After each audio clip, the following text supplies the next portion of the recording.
sun can start and going down. Oh, yeah. Oh, no, start and going down. Oh, yeah. Oh, no. Hey guys, welcome back to my channel, Just Does TV. Don't forget to like, rate, comment, subscribe. Thanks for clicking that button. I see all the subscriptions coming in and I really appreciate you guys. I would love for more subscriptions to come in. But you know, thank you guys anyway for showing me the love. I'm showing y'all back. So as you guys can see from the thumbnail, we're going to talk about a little bit of the Club Shay Shay's interview with Monique. I have my thoughts on it. Monique also, I have a couple of things. I have a couple of videos. Hughley responded to her accusations. And then she came back and did a rebuttal, which was not needed. But whatever, who cares? You know, they like to be in the spotlight. Her daddy, zaddy. Anyway, whatever. They like to be in the spotlight. And then I have a little quote from Tiffany Haddish when she actually made a statement. So now in this interview, Monique kind of like took shots at a lot of people. She took shots at Skip Bayless. She took shots at Tiffany Haddish. She took shots at what I call a shot. She took a shot at her Taraji B. Henson, even though she didn't see it like that, but I feel like she did. She took shots at Hughley. She took shots at her family. She definitely took shots at Oprah. She even said she wanted to be fighting with Oprah if they was in Costco on some regular employee stuff.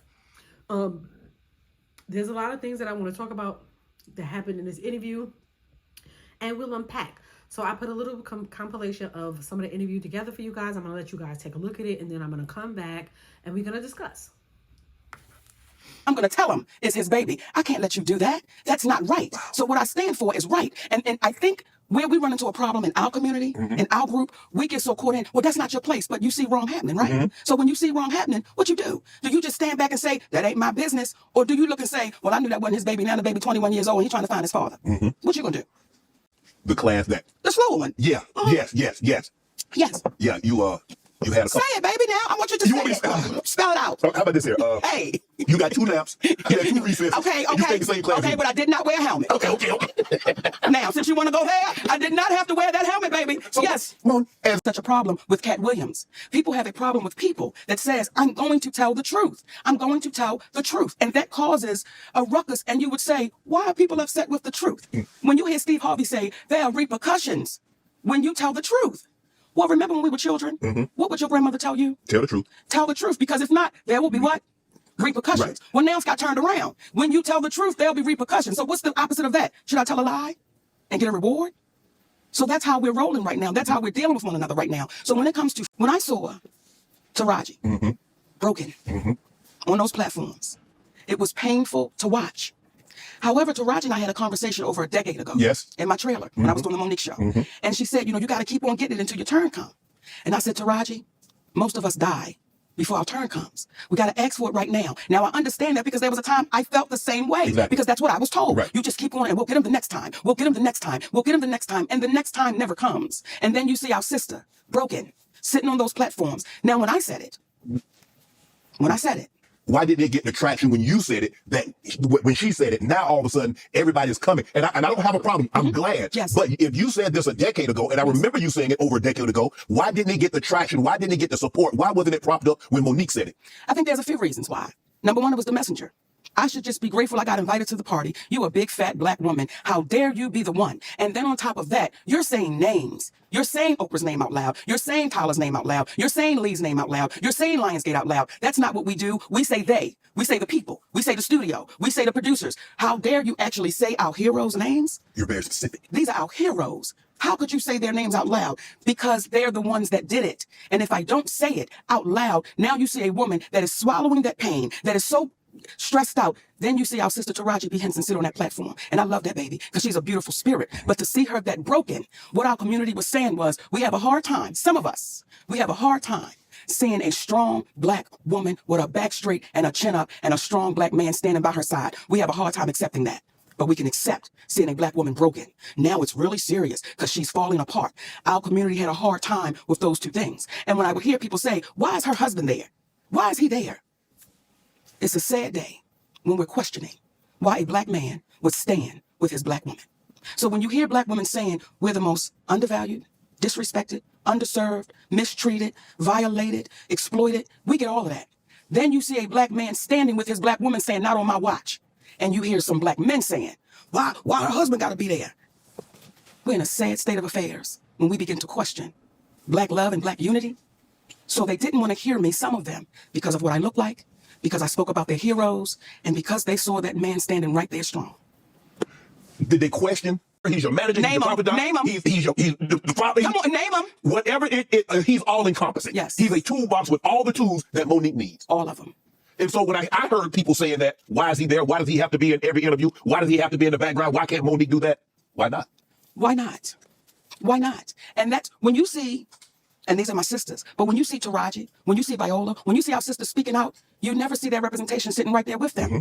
You never see them saying, listen, we got to fight together. Right. My husband is also my manager, which is my representation. Right. But again, we've been so beat down that some of us have a problem with this black man saying, I'm standing right here strong, right, and I will not flinch and I will not budge. What a sad state of affairs we are now in, where you have people that look like you and I mm-hmm. that would question why this man is standing there. That, for the life of me, is disheartening. Mm-hmm. When we heard Brother Malcolm say, we've been run amok, we've been hoodwinked, we're now doing it to ourselves. We're now doing it to ourselves. So when you say, Monique, it was different because we had never seen that before, you said their names. Mm-hmm. Let me say this, I'm not the first one. Right. I'm not the first one, but we get washed away in history so easily that we start thinking, oh, this is the first one, this is the first one. Her name is Claudette Colvin.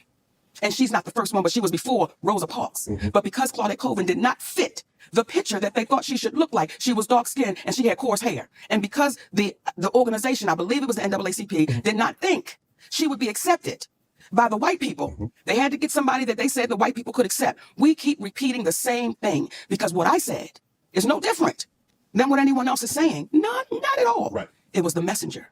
And it was the way that I'm not putting my head down. I'm not shedding one tear. I'm not going to say, I don't want to say their name because I might get in trouble. I'm going to say all of it. Right. Because when you really think about that little girl coming behind you, what I don't ever want that baby to see is me broken. I don't want her to see me falling apart. And I understand it. I understand how it can happen, Shannon, when you may not have a foundation at home, right. when you may not have that man at home or that woman at home, whomever, that support person saying you're not going to respond to us. Kat, I don't know if they're lying or not. Right. Because I can only take them at their word. At their word. Right? Yes. Well, we sent you the audio mm-hmm. of Tyler Perry. Mm-hmm. I don't want you to take me at my word. I want you to hear his words. And what did you hear that man saying? What did you hear that man saying? He said it. What did he say? Monique, you know you're not supposed to be recording people. No. Let me back up. Okay. Everything we did was legal. And here's where a black woman really gets the kick in the ass. Had I not recorded Tyler Perry, then it would have been my word against his. And then on top of that, it would have been, he's so powerful, we can't even pay no attention to that. Right. Well, now I have him on audio, which is legal to do mm-hmm. where we live. Right. Okay? Mm-hmm. We have him on audio. And do you know what some people then said? Why would you record him? Just like you sat there and said, you know it's illegal to do. But did you hear what the man said? I violated you. Yeah. I mistreated you. Yeah. Do you know, Shannon, that's cost my family tens of millions of dollars? Yeah. Over a lie and a rumor? Is he gonna compensate you for that? I want you to look in your camera. Yes. And I want you to talk to Tyler Perry because you heard what that man said. So see, with this whole situation and some of the people that Kat talked about, ironically, I have issues with those same people. There were people that reached out to Tyler Perry on my behalf. Okay. And I was grateful for that. Okay. There was Al Sharpton, the Reverend Al Sharpton, civil rights leader. Yeah. I sent him that audio. He listened to it. He said, baby, what that man did to you was wrong and you're like my daughter. And we're going to have to get him to fix that. Right. Didn't hear from Al Sharpton for 6 months. The next time we saw Al Sharpton, he was on a podium talking about we don't need to fly commercial because we can fly Tyler Perry's private jet. I said, that's why maybe I'm not hearing back from him. Okay. Then we had our beautiful sister, Stephanie Mills. Yes. Okay. Who is, she don't play. Yes. Right. Mm-hmm. I told her what happened, sent her the audio. Now, I don't know if she listened to that audio or not, but however, she called Tyler Perry. She said, Monique, Tyler Perry does not want to revisit this. Okay, fine. Right. While we're on the phone, Tyler Perry calls her back and says, I will meet with Monique, but not with her husband. Are you ready for this? Yeah. And then Monique has to apologize publicly to say Oprah and I had nothing to do with messing up her career. But that'd be a lie. Look in the goddamn camera. I thought that was a stage the way you... Look in the camera. Yes. Because you heard it. Yes. Right? Yes. So when you hear what this man is saying. So I said, Stephanie, tell Tyler Perry, never will I meet with him without my husband. And I owe no apology, so I'm not going to give one. That goes away. Kevin Hart. Now, you know when Cat Williams said gatekeepers? Yeah. Kevin Hart. Mm-hmm. I do his podcast. Yes. And I want y'all to re-listen to the podcast so you can hear it for yourself. When he first comes on, he says, you're like my mother. You're like my aunt. You're like my sister. Okay. Then we do the podcast. We speak about the Tyler Perry situation. Oprah Winfrey, he said, I don't really know Oprah, but I'm going to reach out to Tyler. I appreciate that. Kevin kept his word. He reached out to Tyler Perry. Kevin Hart called me back about maybe a week or so later. He said, Mo, I talked to Tyler. He said he don't want to revisit it. He said, but I tell you what, let's move past that, Mo. Let's just move past that and let's just do great things. So whatever. That's what Kevin said. I want you to hear me, Kevin Hart. Let's move past that, Mo. Let's do some great things together. Don't even worry about it. Whatever y'all want to do, I will partner with you. I'll executive produce with you. You just let me know what you want to do. Now, let me say that before we go any further, because I want to make sure I give Kevin Hart his proper credit. When my family was up against the wall, Kevin Hart wrote us a check and said, here you go. We're forever grateful for that. When we were able to give it back, we said, brother, we appreciate you with some interest on top, because I don't ever want nobody to think, me and my husband. So I want to make sure I put that out there. That brother really helped us out when we needed to be helped out. Then when he came back with, I got you. I didn't ask Kevin Hart to do anything. He said, I'll executive produce. I'll partner with you. I said, good shit, Kevin, because we're in a deal with Endemol. And we're trying to get our talk show back. Mo, whatever it is, I got you. Now, Kevin Hart is one of the biggest entertainers right now in the world. Right? And was then. We got off the phone with Kevin Hart. We called Endemol immediately and said, Kevin Hart said, whatever we want to do, he got us. He's going to partner, executive produce. They was like, oh, this is incredible, because when you put Kevin Hart's name on it, you already know what it is. Correct. 2 weeks go by. We get a call from Endemol. Endemol says, we just got a call from Kevin Hart's manager, Dave Becky. And Dave Becky said, Kevin doesn't want anything to do with Monique. So whatever she told y'all, he doesn't want to do anything with her, nothing. You know, he doesn't want any kind of relationship with Monique. So what changed between the 2 weeks and plus he gave you a check, you gave the money back, then said he would partner with you, executive produce, whatever you need, Mo, hey, we got you. So what transpired, or what do you think transpired between then, that 2 week period? Well, soon as we got off the phone and they told us what Kevin's manager, David Becky, said, I called Kevin Hart immediately. I said, hey, baby, we just got off the phone with Endemol, and they said Dave Becky called them up and said, you don't want anything to do with me. He said, Mo, that's a miscommunication. I can tell you right now. I said, wait a minute. Are you okay, though, with this white man calling them up? Getting in between our relationship after something you said? He said, Mo, that's a miscommunication, and we're going to talk Tuesday. Don't worry about it. I'm telling you right now, it's a miscommunication. That was 2 years ago. If you talk to him, I talk to him. I've never talked back to Kevin Hart again. People are too afraid. That's heard the tape. They're too afraid to say, no, I heard it, and this is what he said. I appreciate T.S. Madison, because T.S. Madison was the first one to say, no, I heard what he said. So when folks were trying to jump on her, she not down for the black woman, listen, baby, y'all don't even understand the fights that sister be having when ain't nobody watching for the black woman. Right. So I appreciate you looking in that camera. Right. Well, I mean, look, sometimes. And let me be clear, I love that sister, because she's our sister.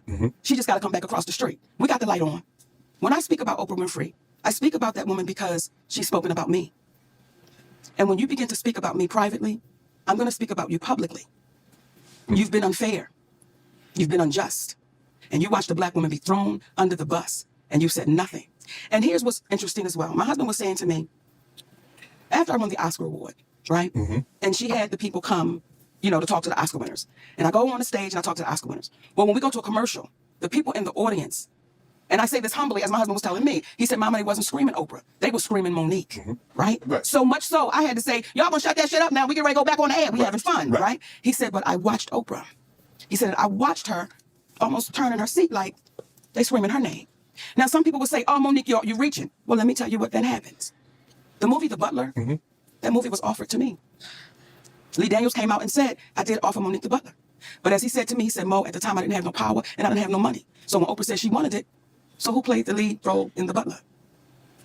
Oprah Winfrey. Lee Daniels was getting ready to do a biopic on Richard Pryor, and he offered me the grandmother. Who then calls Lee Daniels and says, I want to be the grandmother. So as you're looking at me, it's the same way I'm looking at that sister. And I'm saying, why don't we sit down and have a conversation? Because the way things could look, it may not be that way, but just the way things look, Oprah. Just the way you would have my family on your show, Oprah. One might say, Mo, well, Great, mighty Oprah Winfrey, and you were too busy to talk. Well, now I'm going to talk about it. This woman has overstepped with me in so many ways that somebody would say, if we wasn't Monique and Oprah Winfrey in the entertainment business, and we was Monique and Oprah Winfrey that worked at Costco, I see you in the break room. I see you at your cash register. Because she's overstepped. All right, so let's talk about it a little bit. So now that you guys seen it, let's discuss it. So there's a few key points that I want to touch on. Monique was doing a lot of dog whistling in that video. The interview was very good to a certain extent, but then it got a lot of messy. I think Monique was trying to have a Cat Williams moment because she's seen how well Cat Williams' interview was received. But they're on two different levels. Cat Williams is funny, and Monique she sounds angry. Not angry though, because of the way, the calm tone that she was speaking in her interview, but she sounds a little bit bitter to me. But I think she was trying to have a Cat Williams moment, and it didn't work in her favor. It didn't work how she wanted it to work. because there's a whole bunch of other issues surrounding that. That's why she couldn't have a Cat Williams moment, because she kept referencing him in the interview, and I was just like, I feel like you want to have a Cat Williams moment because Cat Williams was well received and a lot of people gave him his flowers because of the things that he was saying in the interview, and you thought you would get the same outcome, but you didn't achieve it because of other things that happened. Anyway, I feel like we all, to an extent, are tired. We're tired of hearing about this issue that she's having with Oprah Lee Daniels and Tyler Perry and ADL Hughley, like everybody. We tired of hearing about these issues that she's been having for 10,000 years with these people. But I will say the interview was a good interview. And the same thing I said about Cat Williams is the same thing I'm going to say about Monique. A lot of the things that she said in the interview were true. A lot of the things that she said was happening. Some of the stuff was Cat, take it with a grain of salt. And then some of the stuff she was, Shannon was, sorry. I kind of got lost for words. Some of the stuff that I feel like Shannon was like doing too much. But yeah, it kind of falls along the same lines as Cat Williams. Some of the stuff is true. Some of the stuff is false. And then some of the stuff you just take with a grain of salt when you got to know when he's joking or not. But at the end of the day, her whole interview was serious and she didn't have no real jokes. You know, Shannon Sharp was pandering towards her in some instances. And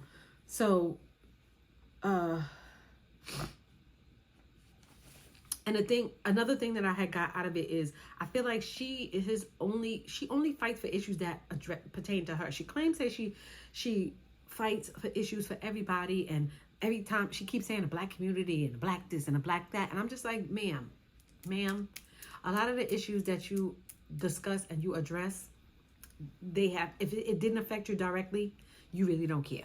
But anyway, so let's get into the interview and let's unpack. So she starts out with saying that the Jackson 5 made her want to be famous. She fell in love with the lights, the glitz, the glamour, and she fell in love with Oprah, seeing a beautiful black woman, beautiful plus size black woman on her screen doing her thing. She fell in love with that, and she wanted that. She discussed Oprah stealing her roles because her husband put the thought in her head that Oprah feels some kind of way about her, that they loved Monique more than her because of when she received her award, they were screaming her name instead of Oprah's name. But then again, her husband is a whole nother ball game. We'll address that later. She speaks because she wants to be free and she wants to prevent things from continuing to happen. So that's why she says she speaks. She says she speaks about situations, she names names, and she discusses things because she wants to be free from this stuff continuing to happen, but she also wants to support the people behind her. She talks about how she's a wife, she's a mother, she's a sister, and I'm just like, I wish you would focus on those things. I wish you would stay off of our internet and just focus on the things that matter. You're getting up there in age. You said you're 57. Girl, please focus on those things. Maybe you'll be much more happier. And let's put this situation to bed. That's just my thoughts. It is what it is. People feel how they want to feel. She discusses her disconnect with school and the stuff that they were teaching her in school, because she said that the history is a revisionist history. As we all know, it is a revisionist history. And she didn't understand that there's always two parts to the story, but they always made black people seem like they were lesser than, and she didn't believe that. So she was in a special class. She talked about how she was in a special class, but she didn't wear a helmet. But it is what it is. She's in a slow class, but she didn't wear a helmet. I mean, and it's okay. Some people, like my brain functions differently as well. So, I mean, that's fine. She starts to discuss her family and, the dynamic between her mother, her brother, her sister, and things of that nature. And I kind of agreed with what she said. She pretty much, I could relate to what she said about family, because just because they're your family don't make it, just because they blood don't make them your family, which I've been saying that for years. And I agree with that with my own family dynamic. I have a friend that is more like a sister to me than some of the sisters that I actually have. So it is what it is. And you know, she discussed that how African Americans are traumatized, and we supposed to live through that trauma and act like nothing happened, which I agree with. I feel like a lot of African Americans have experienced traumas in their lives, and it's swept under the rug. Oh, we got to speak to so and so and so when he comes for Thanksgiving, and I got to give so and so and so a hug, even though I know he hurt me, and things like that. I mean, I'll discuss that more later. And you know, she says she wish her family the best, and she want to move on, which I agree. Wish your family the best, nothing but the best, and then move on. She kept saying throughout the interview that people have a problem with the messenger, and sometimes the message, but more so the messenger. And I agree, people do have problems with the messenger, and specifically you as a messenger, but her justifications behind people having a problem with a messenger is because she's big, black, and fat. And I'm just like, that is not the issue with people having a problem with you being the messenger. People have a problem with the way you deliver the message. You're messy about the message. If it doesn't serve you, it's really not important like that. So there's topics and discussions behind you being the messenger. Like, we would get behind you and rally behind you if it wasn't coming from a self-serving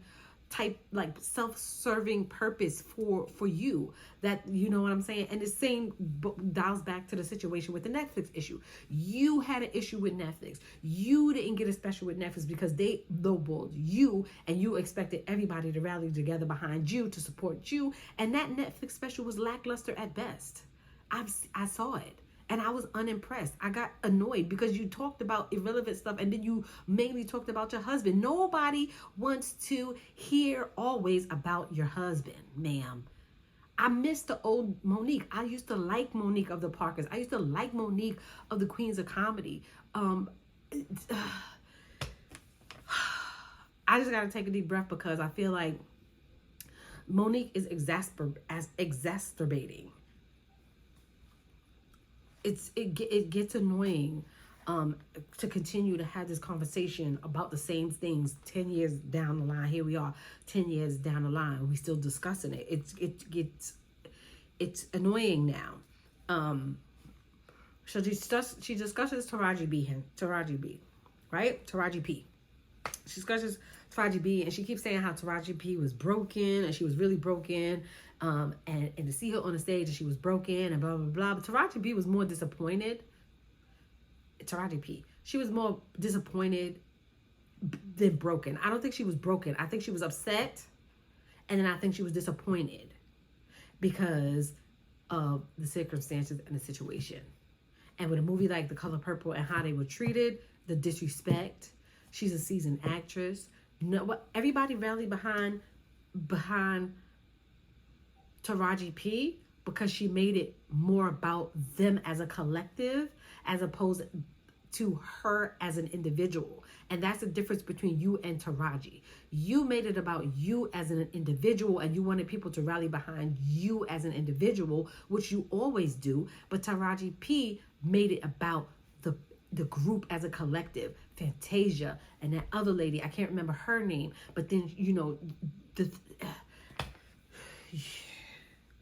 you just have to understand the difference. That's why people supported Taraji. That's why people felt her pain. That's why, because everybody knows for a while that Taraji P is an undervalued woman. Just like Viola Davis. They undervalued actresses. But you, instead of you making it as a collective about undervalued actresses and the fact that these black actresses get paid a certain amount, compared to their counterparts, you made it about Monique the individual and not the group as a collective. And you have to see that and understand that. But you're not going to understand that because you can't see past this or your husband. So it is what it is. She feels like nobody didn't support her on that issue because she's fat and black. And I'm just like, you're wrong again, ma'am. You're wrong again. But it is what it is. That's what she said in the video. I mean, whatever.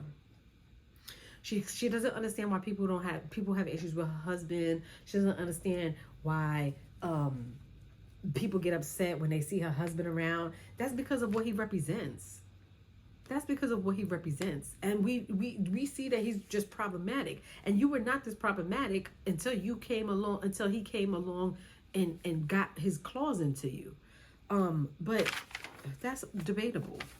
It is what it is. People gonna feel one way or the other. And I'm not saying her argument is wrong. Her argument is correct. She has a basis for an argument. She has the video tape, like the video recorded. She has the fact that they kind of sort of did blackball her. She has, she has credible information. It's just the way how she's going about delivering it. She used Malcolm X to justify her husband being a problem, talking about people in the black community are bamboozled. And I'm just like, no, they're not bamboozled. No, people in the black community are not bamboozled. They're not. A lot of them is not getting the wool pulled over their eyes. But you and your penis worship, that's the issue. And you trying to sell us on him, like you trying to sell yourself, but you trying to sell us on him, and we don't want to see him. We don't want to see him. Even when y'all see at the end of the video, when y'all see his commentary, he was telling the story more than her, and then he had to shut up because he wasn't actually there to give the story verbatim. What does that say about him? That right there tells you enough. That right there tells you enough.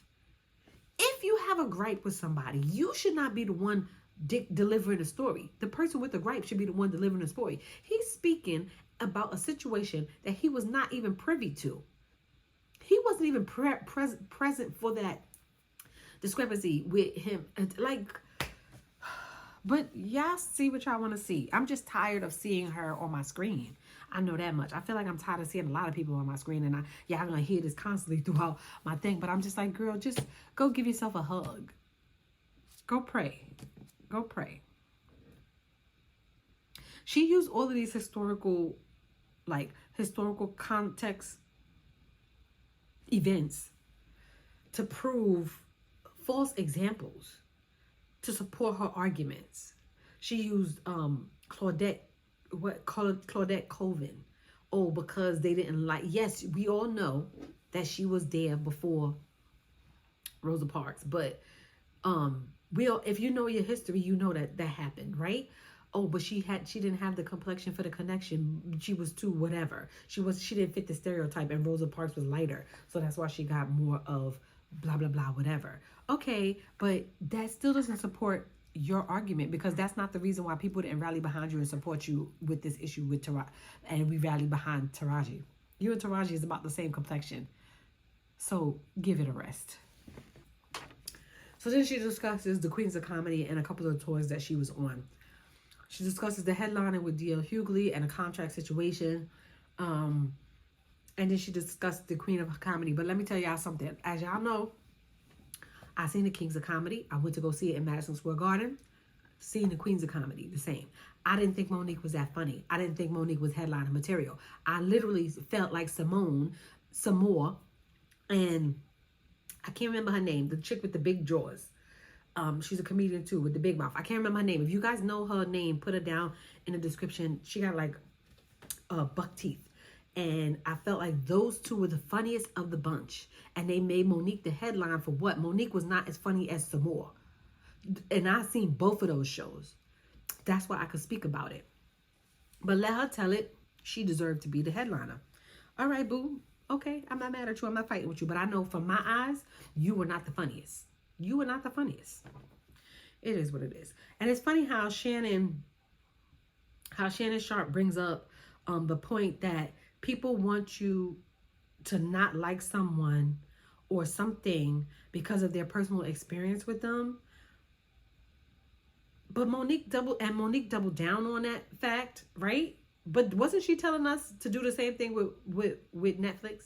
Because of your personal experience with Netflix and what they didn't allow you to do, you wanted us to cancel our subscription and not like Netflix. Not saying what Netflix did to us, but I mean, you fought for that special and it wasn't funny. So just take accountability for that. So she says, She spoke about being humbled, or having to be humbled about that, receiving that award because she wanted so much. And I mean, everybody in a lifetime gets humbled once in a while. Everybody does. So I feel like a lot of the moments were genuine. Not most of the moments, I'll say most, not a lot, but most of the moments were genuine. But I feel like you beating a dead horse at this point, Monique. Just give it up, please. I feel like she needs to take responsibility for some of her actions that she had throughout, said, happened, whatever. She said if she put her husband in a bottle, she just want to put her husband in a bottle and give it to black women so that we could see what true love and real love feel like. Child, if you put that husband in a bottle, nobody is purchasing. Nobody's purchasing. Except for those delusional people that was on that live when you and him was having that conversation. Those are the only delusional dummies that'll buy that. Because I would look at it on the shelf and knock the whole shelf down. Girl, get out of here. Who you kidding? Child, please. Please. I hate to hear her say, he raised me. He raised me. And I'm just like, you was a full ass, grown ass woman when you met this man. I just hate to hear her say it. I hate to hear her say it.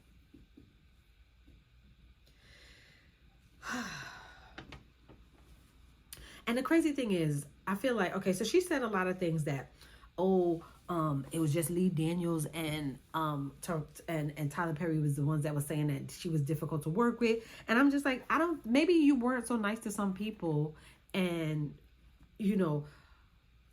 but you didn't recognize, you didn't recognize it, right? Maybe you were so nice to some people and you didn't recognize it, right? One thing I will say is nobody will ever move through life in their existence having everybody love them. Somebody is always going to find something negative about them because of what you didn't do for them. So they're going to have something negative about you, or they're going to feel some negativity towards you because of what you didn't do for them. So nobody is ever going to move through life having everybody love them. Even me, as nice as I am, there's always a bunch of people who don't like me because my boundaries are firm now. They didn't used to be before, but now they're firm. So those are the people that's going to say, oh, she was so mean and she was nasty and she was this and this and this and that. But then you have people that say, child, we loved her. She was great. She was this and that. It is what it is. So maybe you need to take accountability and revisit some of those things, because maybe it was some time that you weren't so nice to some people and they had a reaction towards you. But everybody is not peaches and cream all the time. Trust me, everybody is not. Everybody is not.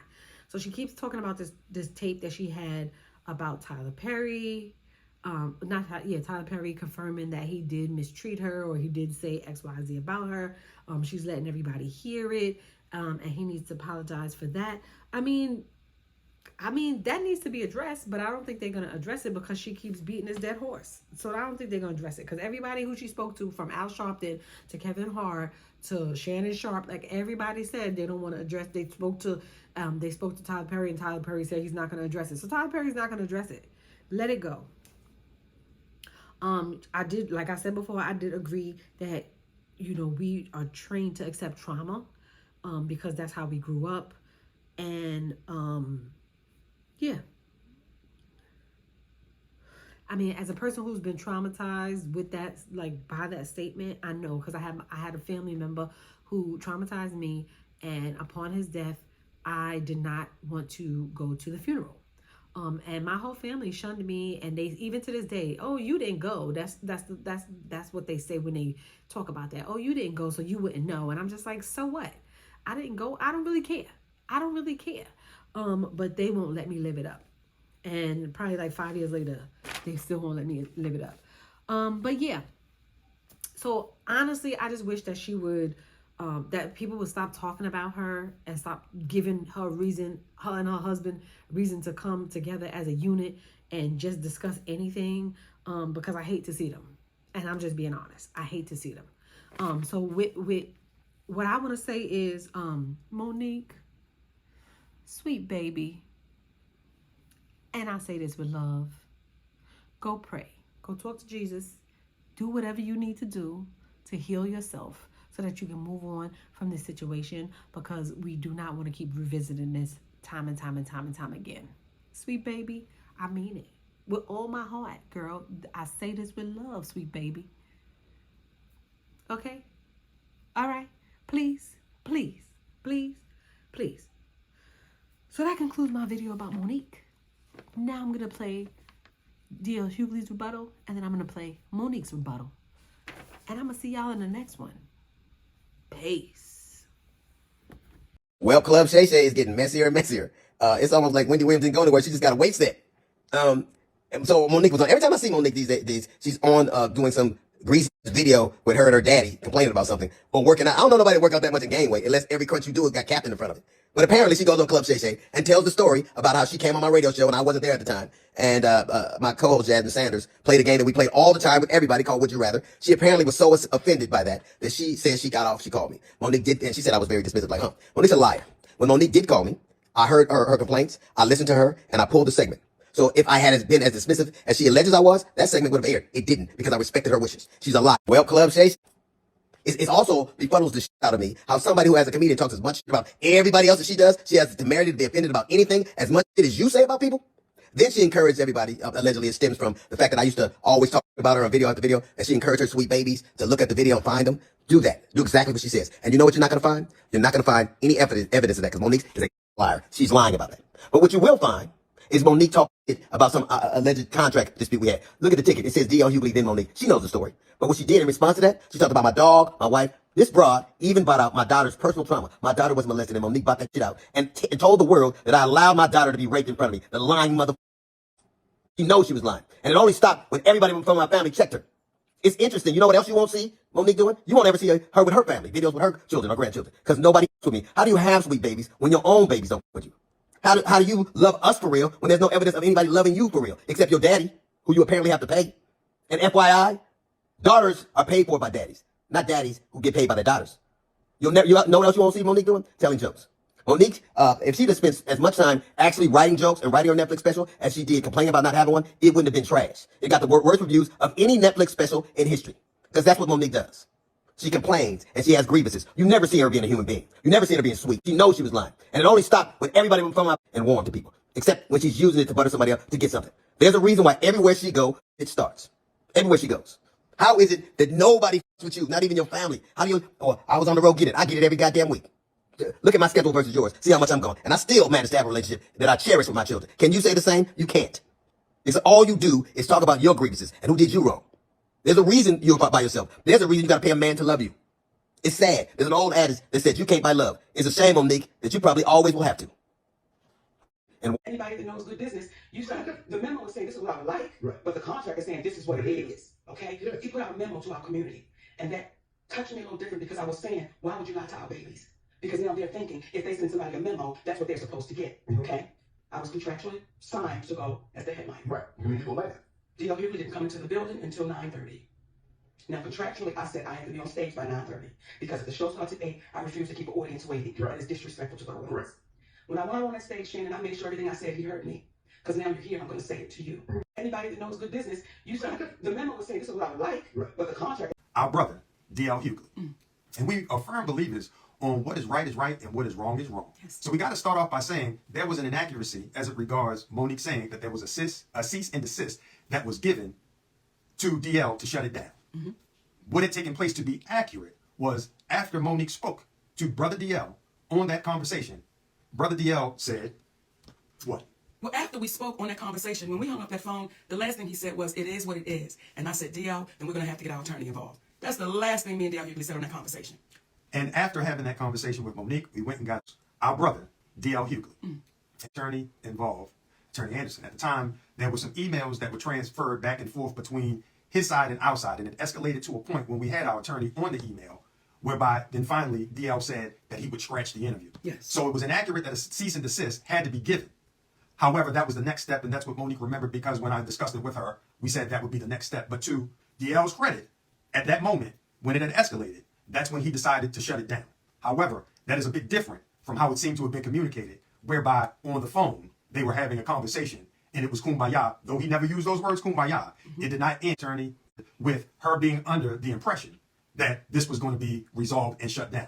So we wanted to make that clear out of love and respect for Brother DL. And despite all the commentary that he gave, with all the crunches she be doing, the captain's in the front. I do. And I do. jump. I'm a sneak snacker, baby. And she doesn't sneak when she snaps. Okay. Hey. But nonetheless, we wanted to be clear because at the end of the day, we black folks in this world of entertainment. And there was a level of harshness in his return that seemed a little bit exaggerated for the moment. And we wanted to make it clear. And I think Monique, with her being under the impression that this was going to be resolved and shut down. So we wanted to make that clear out of love and respect for Brother DL. And despite all the commentary that he gave. You know, when I watched DL say, she went after my wife, she went after my daughters, I want to really be clear who I went after so that there's no confusion here. When I was on stage, when I'm on stage and we are performers, we are performing to the audience in front of us. When I was on that stage and I said it must be hard to perform oral sex. But differently. Okay, on a coward. That had nothing to do with Mrs. Hughley. That insult was directed straight to you, DL. That had nothing to do with your wife. That was straight to you. So it felt like you were trying to pass it off as if I was going after your wife. When it comes to your daughter, to the baby that you did a post about, you did an interview about, I didn't do that interview. I simply reposted, you know, what you said. So when you say, Monique, you went after my daughter, that's untrue, DL. I posted what you said. And then when you said when you were really going for it with your shades on, and you said, Monique said, I stood by and watched my daughter be raped. DL Hughley, that's your conscience talking to you, brother. I never said that. I never said that. And I want to be a little clear about something else. Never would I try to do anything to harm any of your babies, because we got babies too. So never would I try to do anything to harm your children. However, what I was saying to your daughter and to the other daughters out there, I know what it's like for your daddy to know you've been touched and he'd not protect you, because my daddy did the same thing. That's what that whole point was. But I was showing why I would call you a coward, brother. I don't think it's brave that you didn't protect your baby. So when I said what I was saying, let me be clear to you, DL Hughley, it had nothing to do in reference to your family, and you know that. Now, when you were speaking and you were going off and you said, what did you say? She was so offended by the game we play, but you didn't say what the offense was. And that's the part for me that is disheartening, that you continue to try to trick and smoke and mirror our people. If you're going to say it all the way through. When you say family is sacred, you are absolutely right, baby. You're right. But when you say with my husband, rather, and you co-sign your team of people doing that, well, isn't my husband sacred? That whole point was, if we come together, we're going to win just by default. So at the end of the day, when you get to talking about how Monique is not loved and this and the other, that's your perception. But what I'll say is, it is due to the love that we have, that we're able to love those that say things that could be construed as hurtful, but we understand that the old saying of hurt people, so we don't take what you say personally, brother. And again, it's nothing but love, in addition to the fact I'm Q-Sci-Fi. Just like you, except I've been in about 29 going on 30 years. I'm not going to argue with you, frat. Ain't nothing but love. So we wanted to extend that to you and let you know what it is. And again, if you ever want to speak, let's have a real conversation. If we come together. She's a beautiful asset sitting in that seat. And she's going to bring something very special to that show. And I know the community is agreeing with what I'm saying right now, because what that sister did when she sat in that seat, she was able to get y'all to see something and understand something that nobody could get you to see for years. For years. And just that baby sitting there with nothing but honesty. And said, no, we got to deal with this, y'all. We got to deal with this, y'all. You don't understand what that baby's bringing to that show. Because what she's not going to be bringing is, let's knock down, drag him out. Right is right and wrong is wrong. And because you babies owned it and you apologize. We love you. And we loved you then. Not mad. And want y'all to win. That's all. That's all. So